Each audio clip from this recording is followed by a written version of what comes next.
Good morning friends. GST platform के YouTube channel में आप सभी का स्वागत है। जी हाँ फ्रेंड्स, 1 अप्रैल 2022 से इनवॉइसिंग के अंदर इलेक्ट्रॉनिक ई इनवॉइस का प्रोसेस जो है वो अब ऐसे टैक्स पेयर्स जिनका टर्नओवर 20 सीआर से क्रॉस कर गया है 17-18 से लेके 21-22 यानी कि इन 5 साल में कभी भी आपका टर्नओवर 20 करोड़ से ऊपर गया तो आपको इलेक्ट्रॉनिक इनवॉइस जो है वो जनरेट करना होगा। ऐसी नोटिफिकेशन जो है वो ऑलरेडी इशू कर दी गई है, जिसकी डिटेल्ड एनालिसिस के साथ साथ फ्रीक्वेंटली आस्क्ड क्वेश्चंस जो आप लोगों से जुड़े होते हैं वो हमने अपनी मैगजीन के अंदर भी डाला है। अगर आप लोगों ने अभी तक टैक्स मैगजीन का सब्सक्रिप्शन नहीं लिया है तो इन नंबर्स पे कॉल करके व्हाट्सएप करके आप टैक्स मैगजीन का सब्सक्रिप्शन भी ले सकते हैं। अब यहाँ पर जीएसटी पोर्टल में इलेक्ट्रॉनिक इनवॉइस को जनरेट करने के लिए जो प्रोसेस है उसका ट्रायल वर्जन इनेबल कर दिया गया है। करना कैसे है वो देखिए। आपको सबसे पहले जाना है जीएसटी पोर्टल पे। जीएसटी पोर्टल पे जाने के बाद ई इनवॉइसिंग वाला जो सेक्शन है उसमें आप क्लिक करेंगे। ई इनवॉइसिंग के क्लिक करने के बाद आपके पास एक लिंक आएगा for the detailed and information on E invoicing. एक यूआरएल दिया गया है, उस यूआरएल पे जाना है। इस यूआरएल पे क्लिक करते ही आपके सामने एक ई इनवॉइस सिस्टम का विंडो जो है वो ओपन हो जाएगा। यहाँ पर आपके पास मेन्यू बार में काफी सारे ऑप्शंस दिए गए हैं। इसमें आपको जाना है सर्च वाले ऑप्शन पे। सर्च ऑप्शन में जाएंगे तो यहाँ पर आपके पास सेकंड ऑप्शन है ई invoice status of the tax payer.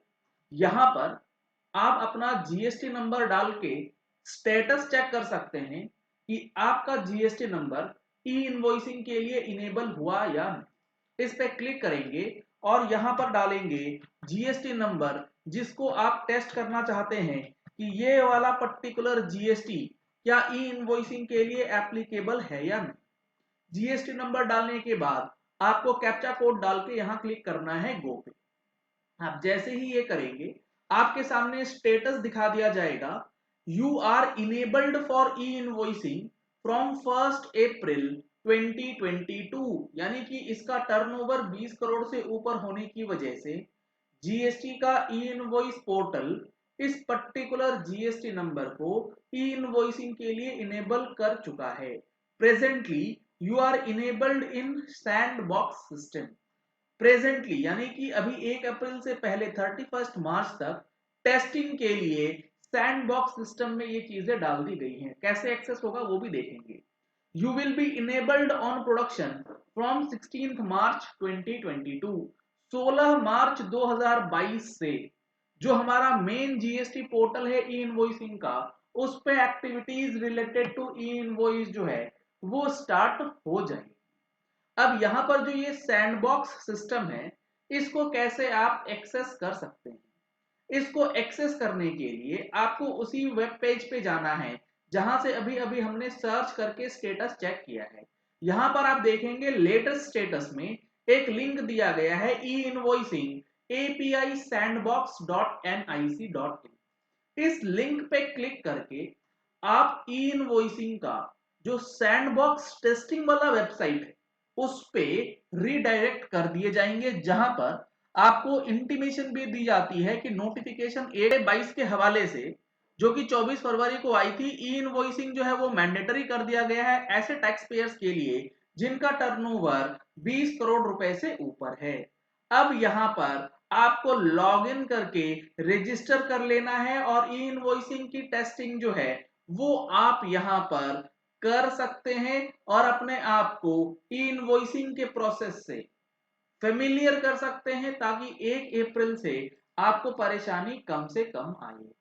यहां पर कुछ चीजें बताई गई हैं कि above option to search taxpayers enabled on IRP is only for the facilitation purpose. The listing is based on the aggregate annual turnover computed as per GST system based on 3B filing। यानी कि जो ये 20 करोड़ का turnover portal उठा रहा है वो जो आपने 3B में टर्नओवर डाला है उसको पकड़ रहा है।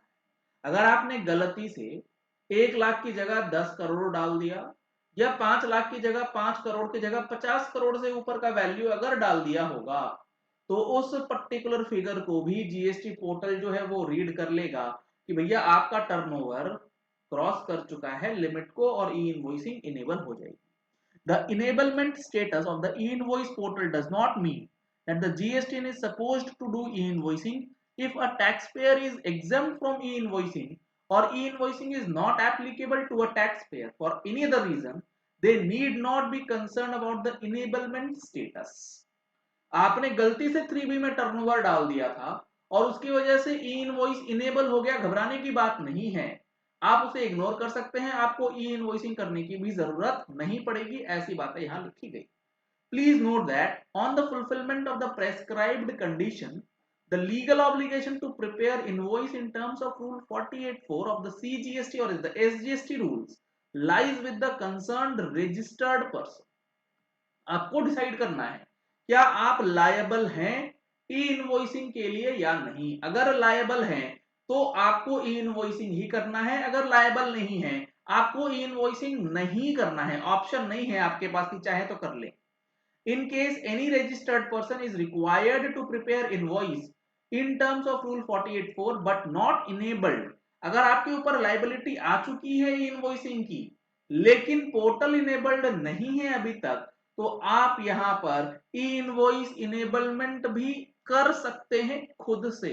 इसके लिए भी आपके पास ऑप्शन है, रजिस्ट्रेशन के अंदर जाने में ई इनवॉइस इनेबलमेंट का जो ऑप्शन है उस पर क्लिक करके आप जीएसटी नंबर डाल के अपना ई इनवॉइसिंग सिस्टम इनेबल करवा सकते हैं। तो ये तैयारी अब हर एक अकाउंटेंट को कर लेनी है अपने बिजनेस का मॉड्यूल को देखते हुए कि ई इनवॉइस किस तरीके से बनाया जाएगा। चलिए इस वीडियो को यही एंड करते हैं, आशा करते हैं कि आपको ये चीजें क्लियर हो गई होंगी कि ई इनवॉइसिंग के अंदर जो ये चेंजेस किए जाने हैं इसकी इंप्लीमेंटेशन कैसे हो। अगर आपने हमारे चैनल पे फर्स्ट टाइम ट्यून इन किया है तो चैनल को सब्सक्राइब करने के लिए नीचे दिया गया रेड कलर का सब्सक्राइब बटन प्रेस कर लीजिए, साथ में जो बेल आइकन है उसे प्रेस कर लीजिएगा ताकि वीडियोस की नोटिफिकेशन आप तक रेगुलरली पहुंचती रहें। Thank you and have a nice day.